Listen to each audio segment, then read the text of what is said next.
Hey, let's. This time I'm gonna give you a funny cat picture as the background.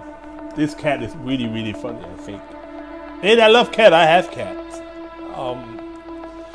Yeah, we're waiting for the start of the stream. Won't be long. It'll be 10 minutes around, but I'm just just listening to some background music, alright?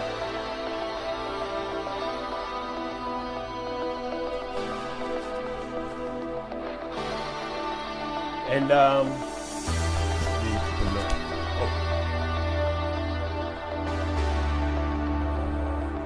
pop the mic a bit.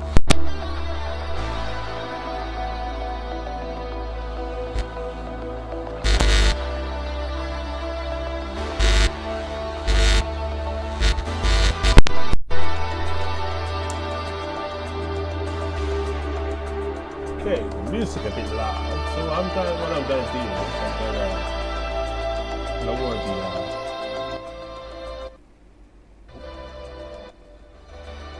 maybe I can do it in OBS. Oh, over here.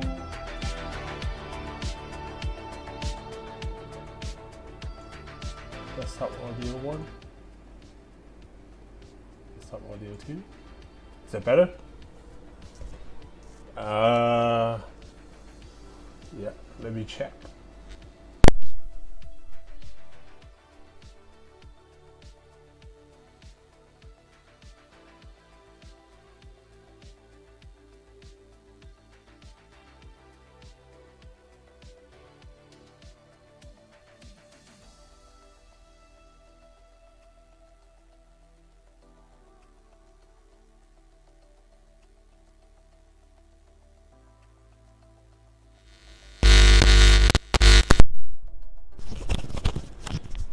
Well, yeah, because last time I think when I watch back, I think it's a bit boring without music. And yeah, YouTube have a very good selection of royalty-free music. So what you can do is you can go to your YouTube channel, then go to I think I already did that. Then you go to I think YouTube Studio, and then you will see audio library here. But anyway, I got myself the map pull up and some, like bird destroyer pull up because I answer some question about the escort.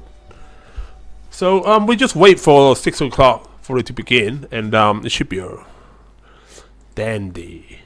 And yeah, I wasn't gonna do 2 hours. Like last time I told you, it would be like around like 1 hour and 30 minutes.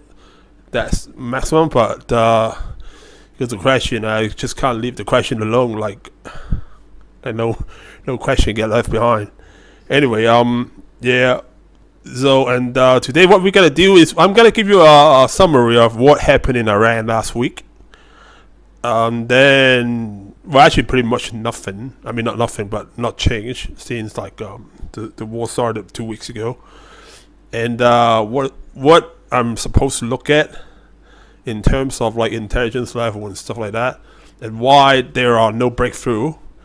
And then I'm gonna move on to answer a question from Pakistan Defense Network PDF, not the other PDF, but yeah, not the, so it's the other PDF. I mean, PDF is like Adobe or something. But anyway, so yeah, we're just waiting to start the stream. So just let you guys settle in if you're listening or watching at PDF or somewhere else. I have a not Discord. I have a Reddit section that I had myself. I host myself, so people are gonna ask questions on Reddit, but they got no question on this week on Reddit this week. So there's no question. I answered the only question I had last week. So whatever. Anyway, yeah, I hope you guys enjoy this day and saying hello to all the people, good people in PDF. And if you're not from either PDF or Reddit, so I mean, if you're keen on having a chat, well, I'm not gonna bring you up to my stream, but I'm gonna interact with you with my in the comment section. So yeah, So if you have some question you want to ask and you're not in one of those organizations I'm frequent with or forum, then you can just type your question in the chat and I'll answer it as much as I could. But then like in those forums you get to ask a question beforehand, so I can prepare for it. But if you ask question right away, I can only go with what in my head, and to be honest, I'm pretty dumb, so I'm pretty stupid. So that will be it. If I don't know, I don't know. So I'm not gonna pretend I know stuff that I don't. If I can ask, but then my wife is not here, so I can't ask anyone. If this is about law, or if you want to ask which which airline have the best service, because you work in the airline industry before. But anyway, yeah.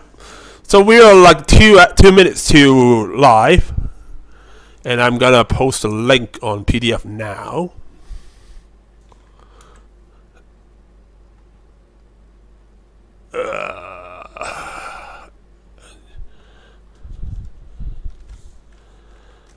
Oh.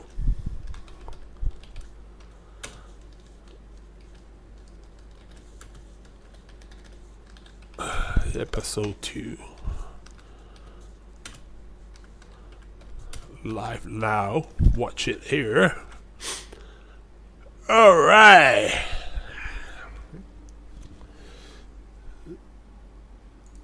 So basically what happened, we're just gonna start regardless.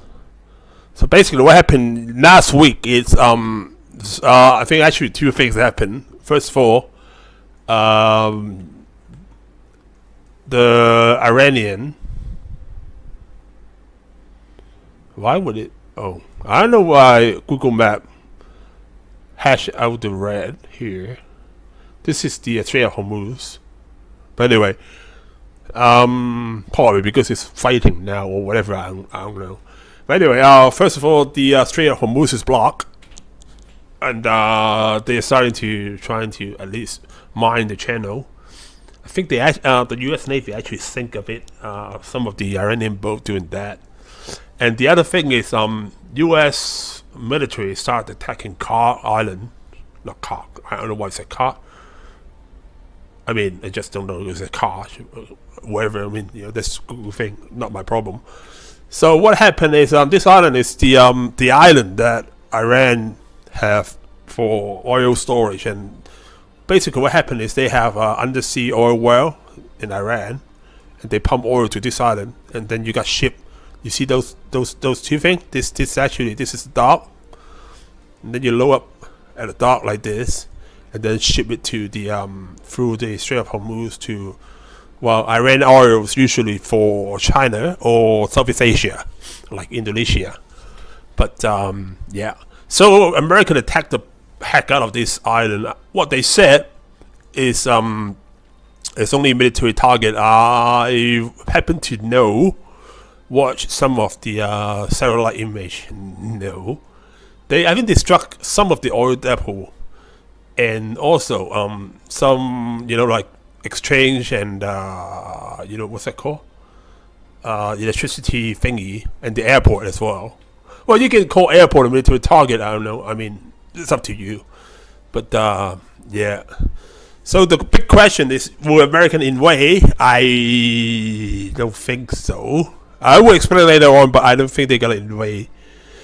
So this is what happened last week in Iran. And then the political posture is still unchanged. Trump says he killed, he basically destroyed Iran, and they got nothing left. Blah blah blah. Iran said you full of crap, and then the new leader vowed to fight on. Wow, and then back in the state they said the new leader may have been already dead or whatever.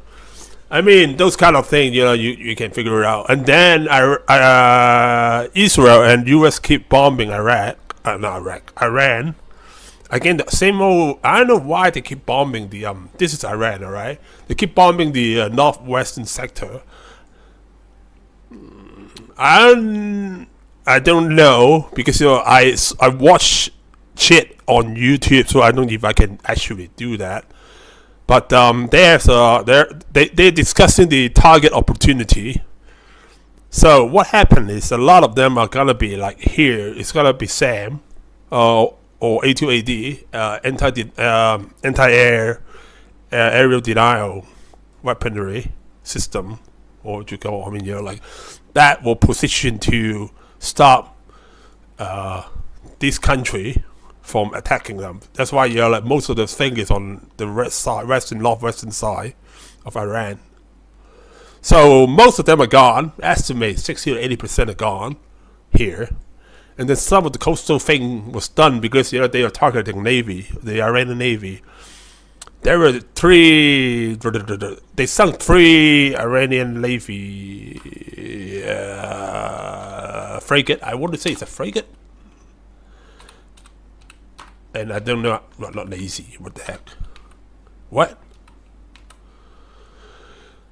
Let me go on. I don't usually use the. What am I Afghan doing? I don't usually use what ships are current aircraft. Anyway, I don't usually use Wikipedia, but for class and stuff, I mean that's hard facts. I mean that's not much. I mean, gotta be changing. So this is the frigate they sunk. Lost 4. So you can already see the Jhungary already sunk in the beginning of the war, and then they destroyed Sahan as well. So basically only one left. I still don't know. One hasn't been constructed yet. This one left is Sargos. I guess they torpedoed the Dina and sunk the Sahan and Jhungary in the opening salvo. So this is the latest Iranian frigate. How long does it go? Like they were in service like 14 years, 15 years. So that's the gist of what happened in Iran last week. The overall stress, I think the overall status is unchanged. If there weren't anything, I mean, like you're not seeing ground troop, or you're not seeing, well, Iran did attack Saudi Arabia, starting to attack Saudi Arabia a lot more than before. But after all, I mean, they are still equally spread out the attack through, like the all these Middle Eastern countries like UAE, Qatar, Bahrain. So they just allow attack. I don't know if they actually attack Oman.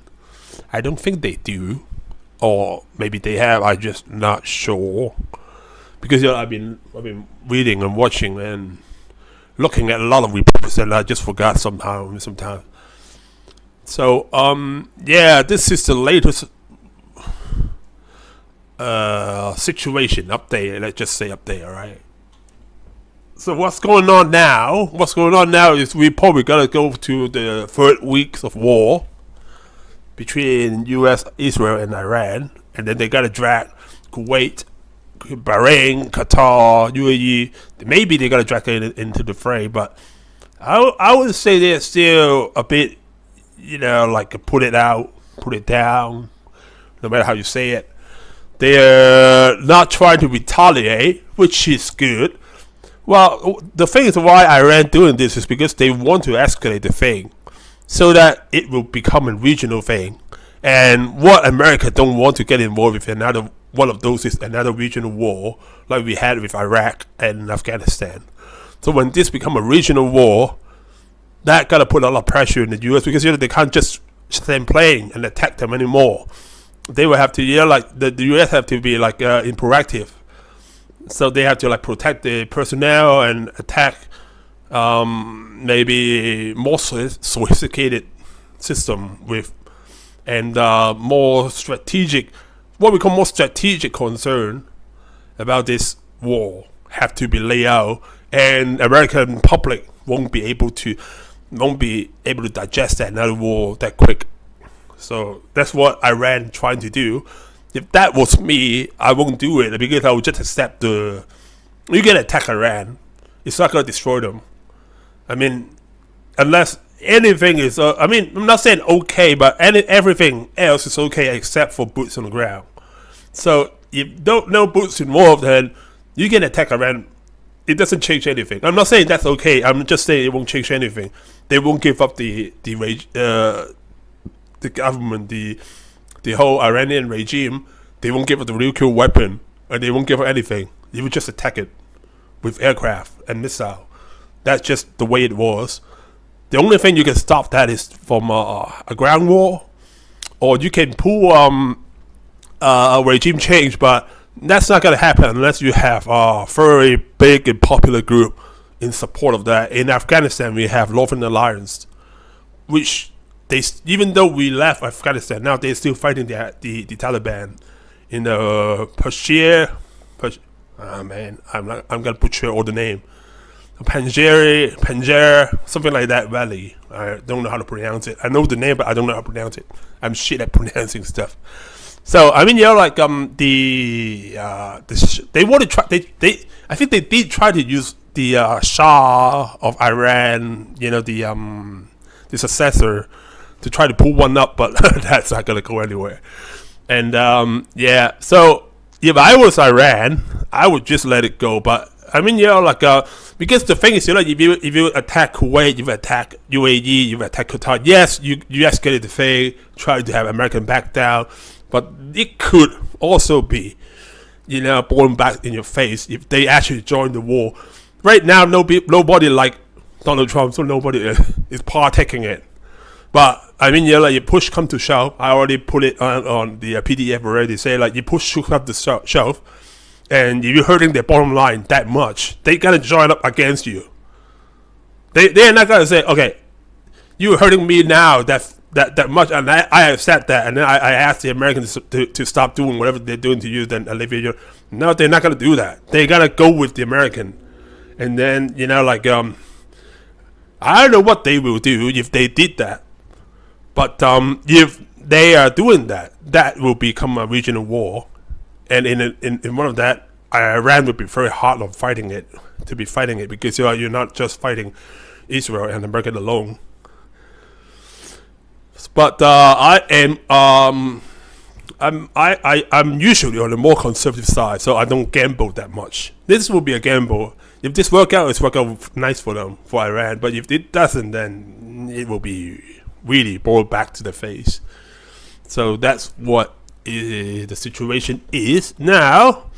I don't think I miss anything about Syria. I think Syria is about to join the war.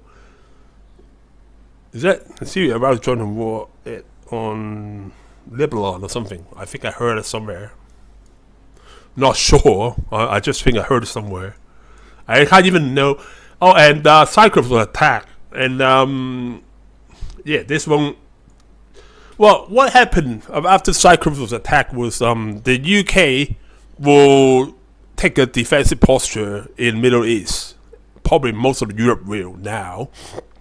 So while they won't send aircraft to attack Iran, or ship in that matter, they will send aircraft and ship to protect Cyprus, which is part of Greece, and Turkey, which is part of NATO, and the Middle Eastern ally. That's what they will do. I don't ever see them go join in and bomb Iraq. I mean, that's just stupid. And whoever doing this in Europe, they're gonna have their seat cut off after the next election. That much for sure. So this is the update on Iran. So if you are not going to care about the update, then you can start from here at what's the time? Not porn. Time is around 20 minutes in. So let's go through the question, Question 1. I have to go back up. Damn it. Where's my mouse? Question 1. If you were Iran, what would your strategy to be winning the war? Okay. That's from 313 Ghazi. If I was Iran, first of all, if I was not Iran, the physical, strategic requirement for Iran to win the war is very, very, very simple. Basically, just stay alive. If they stay alive after this, they win the war. They won. I mean, if the regime hasn't changed hands, if they didn't denounce the nuclear ambition, they win the war. It's that simple. But if I was Iran, first of all, I already told you what I would do in Iran with regard to the other Middle Eastern country.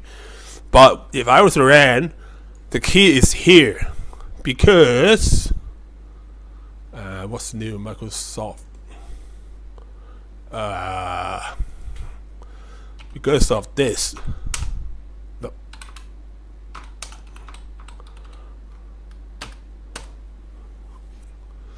Brand crude oil. So do I have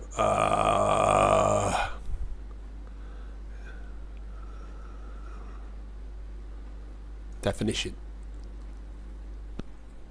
What? This Wayback Machine, why? So I think today they broke 100 again.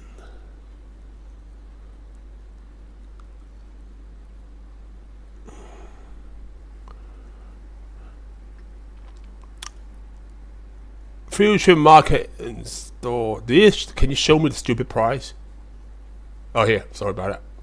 So WTI crude is 98.71. Brent is 103. How's that a problem, you may ask? Because you're like so first of all, Strait of Hormuz control, I think, 20% of world shipping. There's two things you don't understand when we talk about, well, not you, I mean, yeah, most people don't understand when we talk about Strait of Hormuz. First of all, it's not the oil oil is the problem, but it's not only the oil is the problem. Whenever you look at Strait of Hormuz, you always have to look at two things instead of one. It's ships and oil. Well, natural gas and but it's ships and product, not oil, because oil is just one of the product. So what happened is you have a bunch of ships got stuck here, a bunch of ships that stuck here because they want to get in, and this pair of ships they want to come out. All right. So you may ask, what's the problem then? Well, first of all, if oil doesn't come out from here, you got nothing. And second of all, if ships stay here and here try to get in and got stuck here, other people ain't gonna use those ships because those ships gotta be stuck in here. So say like if China want to buy oil from, like, say not Russia, you don't need ship. Say like US. Well, I know it's not gonna happen, but I mean, let's just say, for example's sake, if China want to buy ship from US, all right, they can't sell them to them because you don't have ships. How are you gonna transport oil from the US to China? I mean, I think 70% of oil trade is without pipeline. So you're talking about like 20 to 30% of ships stuck here. So even if, like, say like America, they don't use Middle Eastern oil, or Europe, they don't use Middle Eastern oil, so big deal. But you don't have ships. The ship got stuck there.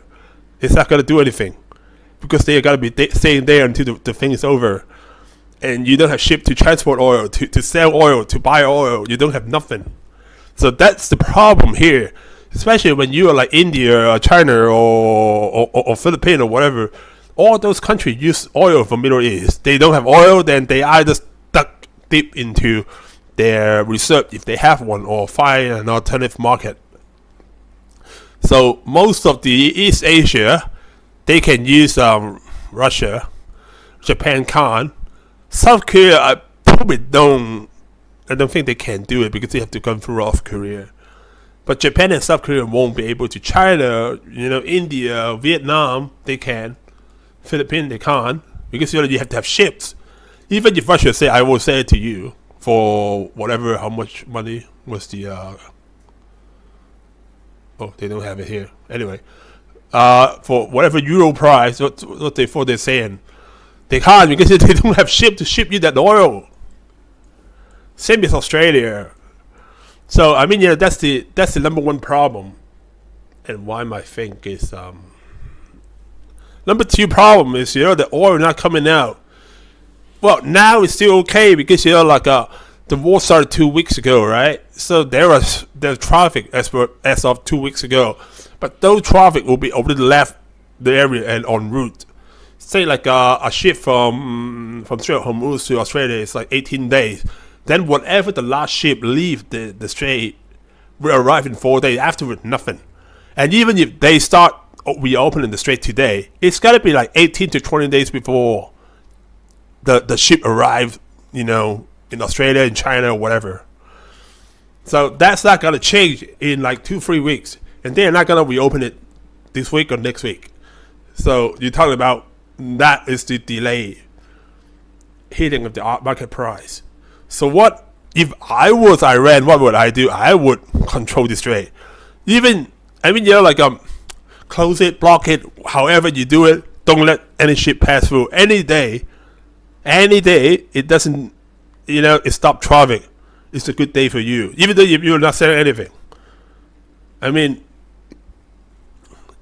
even if America, they say they gotta stop all Iranian and Chinese traffic here, that doesn't do anything. I mean, the price is gonna be still high, and the rest of the world gonna suffer, and they're gonna be it's gonna be what's that called? It's gonna be your advantage. You know what I mean? So if I was Iran, this is what I would do. First, stay alive.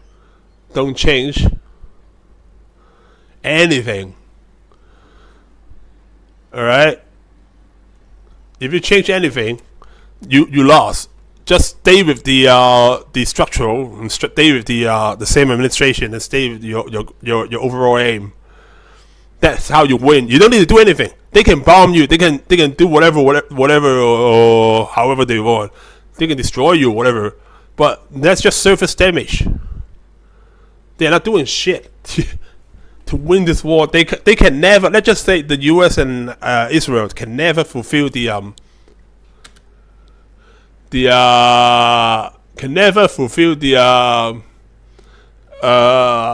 strategic I want to say reconciliation. Strategic. They can never fulfill the strategic consideration, not reconsideration. They can never fulfill that if they keep bombing you. They can only do it if you if they are sending ground troop, they invade you, then that's another story. Just keep it light and keep it, how can I say? Just keep it light. Just not light, but I mean, I'm not saying that it's light, but just keep it like a lightweight. I'm not really good at describing things. It's what you heard from now. They just let them keep bomb you. Well, you can bomb UAE. You probably definitely gonna bomb Israel. You can bomb like the Middle East. Doesn't matter. You can send drone, or it doesn't matter. Send or not send drone attacking Middle East doesn't matter. But just keep them. Just like keep it. Eventually, they gotta say, "I don't care about this anymore," and then they gotta go. I mean, that doesn't do anything at all. Like, you're just bombing everything. As long as everything is replaceable, then I mean, on a strategic term, it's not gonna change anything. On the strategic term, in tactical term, that yes, but I mean, I don't think you're gonna win the war tactically with America, like one-on-one. That's not gonna happen. So you gotta sort of like already lost that tactical initiative, but on a strategic level, you are gonna be able to finish that. You know what I mean? So that's what I would do if I were Iran. Just let them bomb you, and you keep closing the strait. They can't do anything unless they try to invade you. Then that's another story. But I mean, as long as you keep the same posture ready, I mean, you won. It's that simple. You're not losing anything. Well, other than life, but I mean, I'm not talking about that. I'm talking about strategic sense. All right. Next question.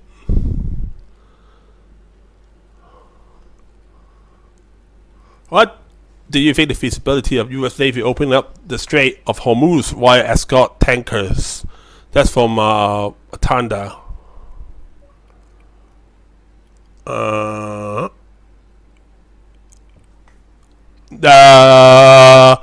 probability they will try. Well, it's not that feasibility. Okay, they will try it, but it's not gonna be that easy. Because you're like now different. Like last time we had this, right? The Red Sea problem. So this is Red Sea. The Houthi operating in this area. So this is Yemen. This area is Yemen. I'm trying to trace the outline, but Houthi didn't operate a whole of Yemen. It's like this area. So what happened is when ship come through here, it's still safe. Ship go across this gap. There's a name of this gap. I don't know what's the name of it, but yeah, Bab al Mandab. Again, I don't know how to pronounce the word. What you use it? I tried to do it. Bab al Mandab. All right.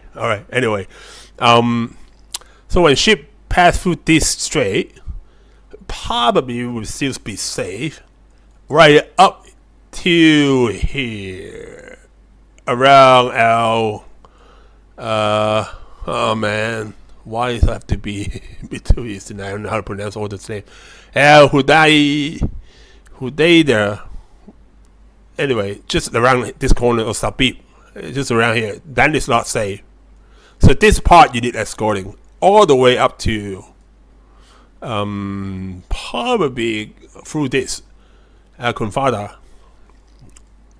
So this strait, all right. So this line from here to here. Well, if you want to be cautious, you can escort them all the way outside the Bab something strait here, but that would do. Even though, even if you talk about over the Bab something strait, you still talk about this big, right? It's not that big. But on the other hand, here, everything here is Iran.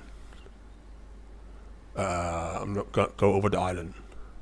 Everything here is Iran. Iran. I think unless it's until this point. So you have the whole coast gotta be hostile. And even if you are going to hug the coast on Kuwait and stuff like that, at this point you still gotta be open to attack anywhere other than probably here.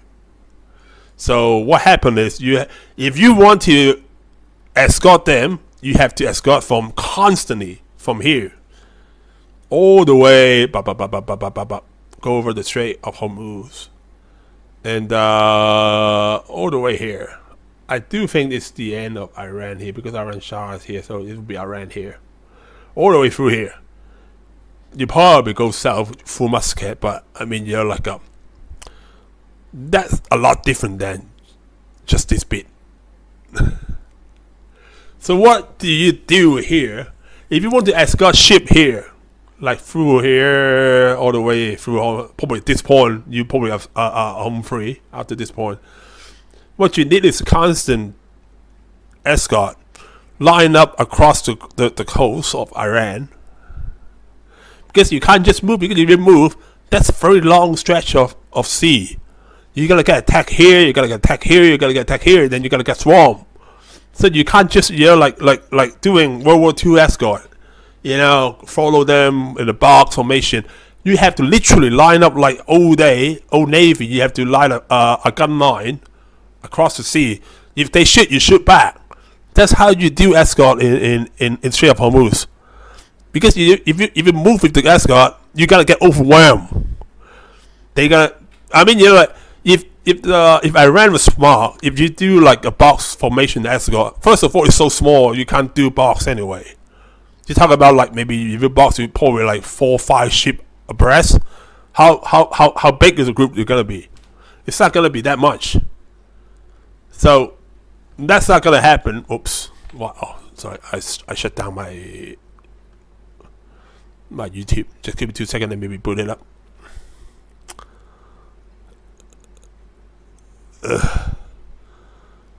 So this is not going to happen anyway. Second thing is, if you move, you're gonna be gonna constantly going into and out of ambush.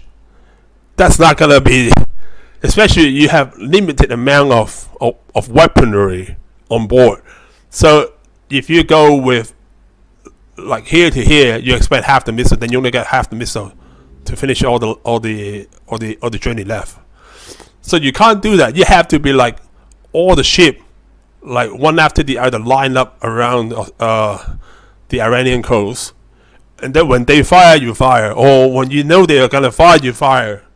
That's how you do escort in Strait of Hormuz. You can't actually just move from, you move as a box to come out, because you gotta constantly get into and out of ambush.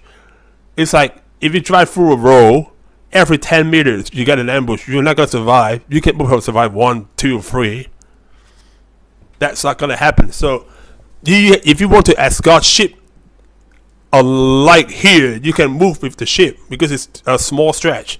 This is a very large stretch, a long stretch or a large stretch. What? It's not gonna be that easy. All right. So what now? Now we move on to what the American can do. They only have this, which is I just showed you before. Iceberg class destroyer is what we own. What the only thing we got. We have maybe a handful of cruiser, but not gonna do that. That's really too handful. This is what we do in the Navy. The Iceberg class destroyer is the jack of all trades of our Navy. But the thing is, we only have three. Is that 3 or 4? I thought it's 3. 3 carrier group in the area, and none of them are at the mouth of. I think none of them are at the mouth of Gulf of Oman, or the mouth of Strait on the Strait. So, sorry. Keep the music. Anyway, so what happened is like 3 carrier battle group. You got 15 of that, and unless you try to pull all 15 of that, even you have 15 of that, you are not gonna line up 1-to-1 a whole coast and to escort them out. No, you're not gonna do that. What you need is smaller escort vessel like frigate, which we don't have, or like lighter boat like a corvette to fend off, the underwater drone. The frigate for air defense, and the lighter ship for underwater drone defense. Because otherwise we only got like the jack of all trades destroyer, and not a lot of them are in the area. You need at least 20 to 30 of those to provide escort here. Otherwise, it's not gonna happen. It's just that simple. So the feasibility is they can talk about escorting ship. They can probably escort like 1 or 2 missed vessels with like 4 or 5, but that would be very not economical. That's what the word I want to use. It's not gonna be economical because you just can't do it in a big group. Same user asks another question. How sustainable is the tempo? U.S. Navy Air Force right now. There are many reports of exhausted crew on the internet and mistake result from exhaustion. Again from Montana. What tender? Well, I don't know about Navy or Air Force. Well, I do know about Air Force. My brother told me when he was in Marine Flyer, you probably can sustain 12-hour operation a day, and then not very many days. You're probably around like 5 days, and then you need to break 5 days off. So I think last time I checked, they said they hit like 5,000 target in I think a week or so. That's a lot of target. You're talking about like 3 aircraft carrier, 2 actually now. But then now 3, Which means you're talking about like 7 days or 8 days, 100 plus each. That's a lot. Well, whether or not they will be exhausted, that depends on training and how they do. But I mean, like I can't say for naval or air force point of view, but for me in the army, I probably will not be able to sustain an operation for more than 2 months. But then ground fighting is well, I don't know. I mean, I've been on F-15 once for joy fight with my brother, but I'm at F-15, F-18 once. I sat on F-15 in Kelpit, but that was for something else. Anyway, I don't know, because you talk about Navy. Then this is different, because of Navy you talk about like you just have to be constantly focused on stuff. For Marine, I mean for flyer, you talk about you have to be fighting G's and stuff like that. For Army, it's physical exertion. For the Navy, you probably talk about mental exertion. So I don't know, maybe 3 months they can keep holding it before they have to relieve the crew, because each deployment is 6 months. I mean that's include going to and from the your home base. So you talk about that. That's where I get the number 3 months is constant high tempo operation, and then you got to go. But for ground, because it's a lot different than fighting. Like with an assault rifle and a machine gun. I mean, maneuvering at the field. Then you go up in the air, launch you like 9G launching you, and then fight and then go back down, or look at the radar. Well, I did actually look at the radar before, and try to fend off attack or whatever, or attack other people. That's just concentration. You don't. I mean, not the Air Force one, but the Navy one, just concentration. Air Force probably a lot easier, because you don't actually get up there. It's like us. I mean, it's like Army. You don't get up there for you weren't at that constant level of heightened senses for more than maybe a few days. In the Air Force was shorter, because it's lost as well as how much fuel you got. But that up and down, up and down, up and down would take toll in longer term than us in the shorter term, because we actually had to physically hum. I mean, even though if you're driving a Humvee or whatever, I mean, when you have to fight, you have to get off the Humvee and fight. You can't just fight in the Humvee. Well, you can, probably you will die. Anyway, yeah, probably around like 2 or 3 months. I think that's the high tempo thing you can do, and you have to be replaced by another crew, another aircraft. Well, probably pilot. They can fly the same aircraft. I don't know how long it takes to maintain an aircraft, or how long it can fly under constant stress. But I mean, you talk about personnel, 2-3 months top. Then you have to replace them, or at least have a good long break. Oh, now you can see what happened during World War II when the Allies broke. I mean, the very famous battle of the boats, right? The counter-offensive. Not the Ardennes offensive. Battle of the Bulge is something else. It's one of the battle of the offensive.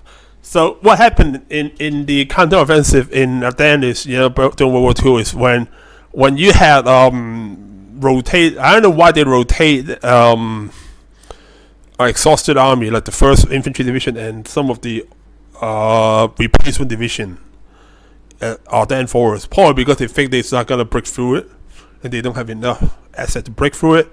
But when you put them into a fight when they're already exhausted, they're not gonna do well on that, because when you're physically or mentally exhausted, you kind of should keep fighting.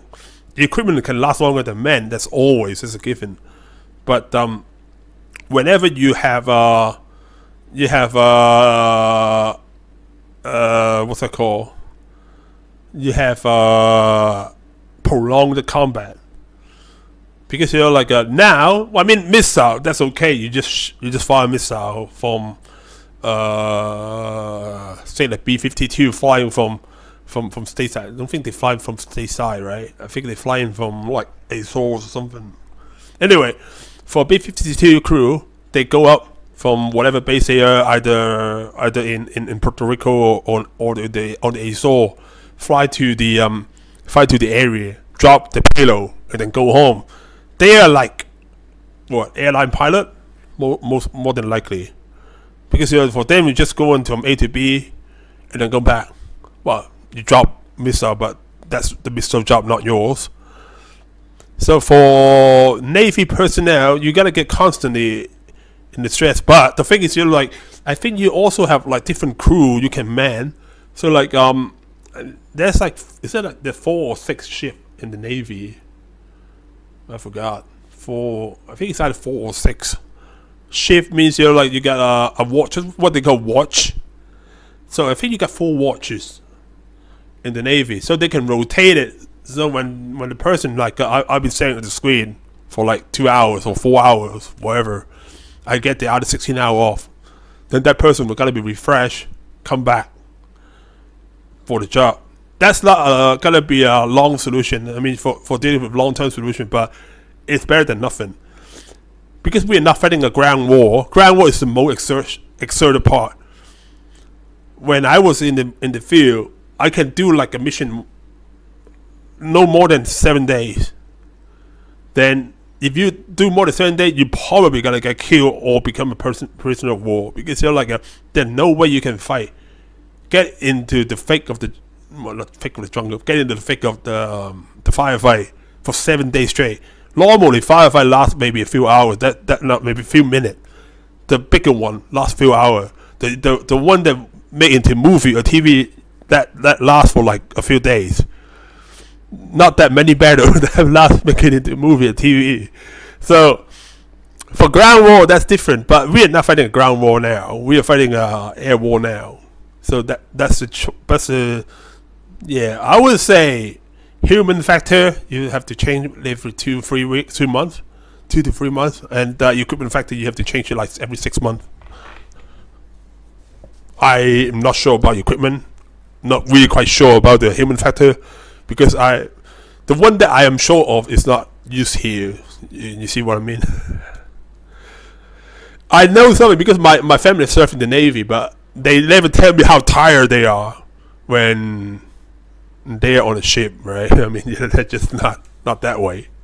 And so yeah, I hope that answers your question. Probably, so to answer your question, how sustainable will be after 2 months, you gotta have to replace the crew, which is, well, easy kind of. You can fly your aircraft, so you can just fly the replacement crew into the to the airfield, and then or fly it to the aircraft carrier and then have them chopper into the ship. But then the ship itself, the aircraft itself, you have to change it, I think, like maybe 6 months. That could be wrong, but that's the best I can get.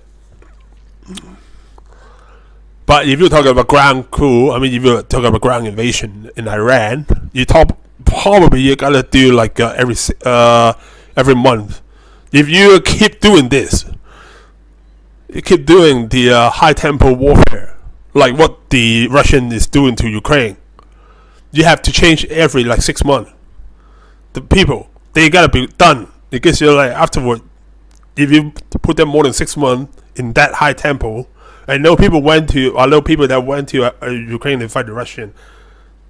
They said it's different than when we're in Iraq or Afghanistan, because every day is high tempo day. In Iran, Afghanistan, we can have a day off.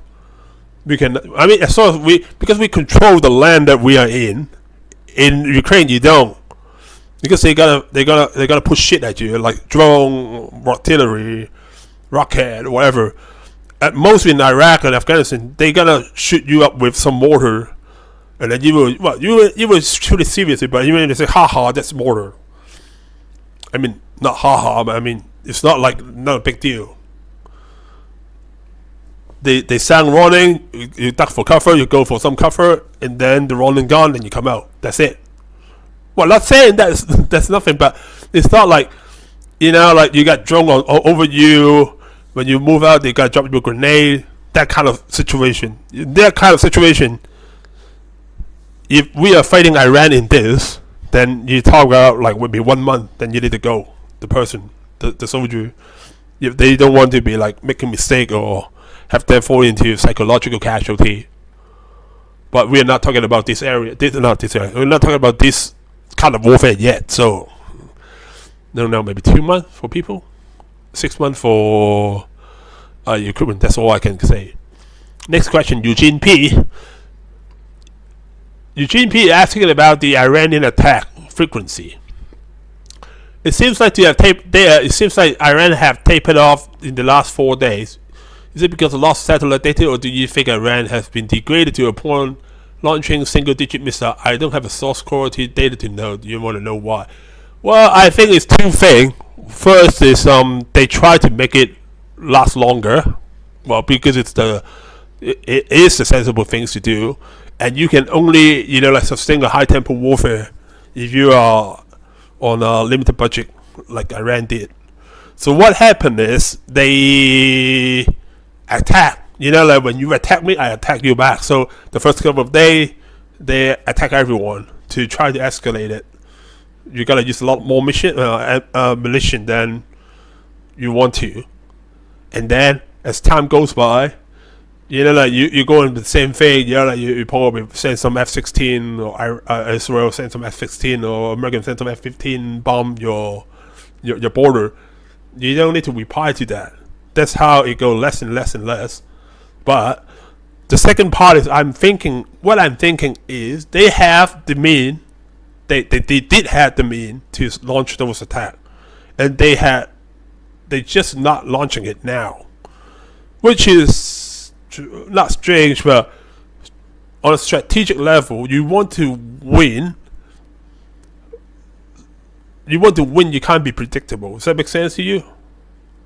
If I keep lopping like 200 to 500 munition a day, first of all, it's not gonna do me any good.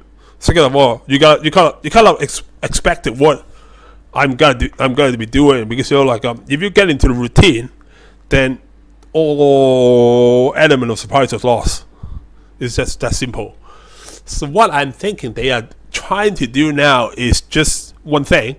They are saving up for one big, hoo-ha. That's what I wanted. That's all I try to say. One big hoo-ha somewhere along the line, maybe in next 2 weeks to, I would say, if I'm a betting man, I'm gonna say they gotta launch one big attack. Unless the situation will be solved by then. By that I mean, like technically speaking, is Donald Trump surrender. But I mean, if that's not resolved in 2 to 3 weeks, so end of March, beginning of April, they gotta launch one major attack to remind the American public they are not going anywhere. They are not going anywhere. They have means to put you back. That's what I'm thinking they're gonna do, because that is a more powerful image than, hey, you keep doing that. It's like if I keep eating and you keep seeing me, and then you say like you don't think I'm getting fatter, right? I mean, the thing is, you don't see me a few days or a few weeks or months, and then I keep eating a lot. Instead of gradually seeing me, you didn't see me like a whole day, a whole month. Then you would say, hey, are you getting fatter, or are you getting bigger, or whatever? Have you eaten a lot, or something like that, or get thinner, or whatever. I mean, take your poison. For me, I'm always fat, so I'm gonna use fat anyway. Anyway, that's what I'm saying. So when you're used to something, and then you come out and say that, oh, well, you can do that. That happened twice before. First, when we dropped 2 atomic bombs in Japan, that stopped them from keep getting onto the war. You can argue whether or not dropping the atomic bomb is a moral thing to do, but that is the thing that broke the Japanese back, because we can kill you in bunch without actually losing a single man. Even though that's the only 2 bombs we have, I think we had another one, but they don't know that. They thought we had that. So we keep doing the same thing. We keep daily bombing them, firebombing the city, and they can take it because they can take it. But when you change tack in the middle of the battle, you drop two massive destruction device. They think they will start to think, oh, is that now we are going after, or is there something more?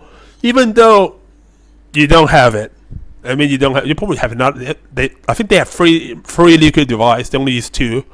Even you don't have another one, but I mean, you're like even though that nuclear blast actually kill and destroy less than the whole year they did firebombing, and they surrender because of that. Because that's the what we call X factor. The second time this happened is in Vietnam. What happened in Vietnam is we beat the Viet Cong, we beat them, we beat the NVA, we bombed them to shit in 65, 66, 67, and then they come back with a 68. Even though Tet offensive failed, like in all parameters, the Tet offensive failed. Like they failed strategically because people don't wise up. They failed tactically because they lose. I mean, they didn't win any battle at all, and they lost operationally because they lost a lot of people in the battle. And it basically make the Viet Cong a non-strategic force for next 2 to 3 years, and it's not until 1972 they rebuild to fight the conventional way that leads to the end of Vietnam War. But that failed battle, that failed campaign, they win. They win at one place. That's the TV set in every American household. They keep thinking, people will keep thinking, oh, we've been here 3 years, right? How come they can still hit it like that? I mean, that's just like people gotta stop supporting the war because this is going nowhere. And that's the same thing here. If like we've been here doing bombing them like 4 weeks or something, 4 weeks or 5 weeks or 6 weeks. Oh, you're gonna say this gone, that's gone, this target gone, but then they still hit us with everything they got. Can you imagine that surprise to American people? That's not gonna end well for the administration if they do that. And they are, from this attack angle, they are actually saving to do that, exactly that. When? I don't know. Maybe next 2 weeks, maybe next 3. Nah, but I mean, there's always the chance that it actually degrade to that point they can't launch any attack. But I mean, what? It's not just like sophisticated thing like missile, ballistic missile, or bomber, or whatever. You talk about drone, it's really easy to launch. You have the drone, you put it in I think we all know how Shahid 136 work, right? You put 5 on the drone, 5 drone on the truck. Then you rack the truck, or you don't need to actually rack it. You just lift it up and then send the drone off. That's it. You don't have to refuel it. You probably have to refuel it somewhere. I don't know. But you don't have to refuel it like a missile. You don't have to have a dedicated platform to launch it. You don't have to launch it at a pre-positioned place. You can just drive the truck to anywhere you want to launch it. After you launch it, you can just get the F out of there, and then you can launch another one. It's in terms of missile, you can't actually move the truck. So when those missiles are launched, those trucks, you either have to abandon them or you gotta be dead. Because you're like, in the next 5 minutes, you gotta have a tomahawk still in at your place. You can't run because you're like, when you say that after you launch a missile, right? From the smoke trail, where it launched. Then you would just put because I don't know how fast the truck run, but it's not gonna be quicker than a tomahawk missile, right? Unless you launch it and then it's like one of those, like whack-a-mole, I'm talking TEL, by the way. It's not one of the whack-a-mole, like launch silo that hidden somewhere in the mountain, and then even if they hit it in the mountain, they can still bust it open with like a 20,000 pound bunker buster. But I mean that's just a lot here and there. The thing is, like if you launch a missile, you have a TEL, you launch a missile. After you launch it, you can get the trajectory single out that launcher, and then you can do counter battery on that launcher, and you can send a missile to it quicker than they can run away, because like missile running at least like a few 100 km per hour. How quick can your TEL move? Like 60. So when you shoot, you don't screw, because you're not talking about artillery, and you're not talking about like you're not talking about something mobile like a self-propelled artillery. You're talking about big ass missile launcher. It's not gonna anyway. I mean, and it's slow. You probably can do like 30 to 40 km per hour. But when you launch it, because you got smoke trail, you got trajectory. I can pinpoint it at your maybe less than 2 minutes. How long can you go in 2 minutes in that thing?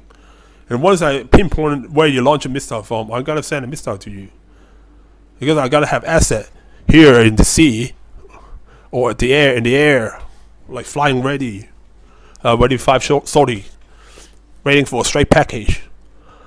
And then you talk about maybe 20 minutes. Then you're gonna get hunt down. That's how it goes. But drone you can't, because you can't. Well, you can pick up drones, but because it will look like a truck.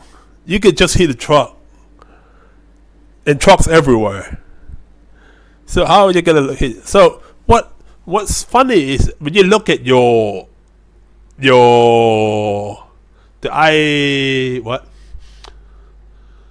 the ISW statistic, you see everything going down. Drones should not be going down if they don't care about hitting them, because you can still launch drone. It's not gonna destroy drone infrastructure, but everything, like you can see, February 28th, drone is around like 1.5 to ballistic missile, and then March 1, drone is around like 10 times as ballistic missile, and then right up until March 11.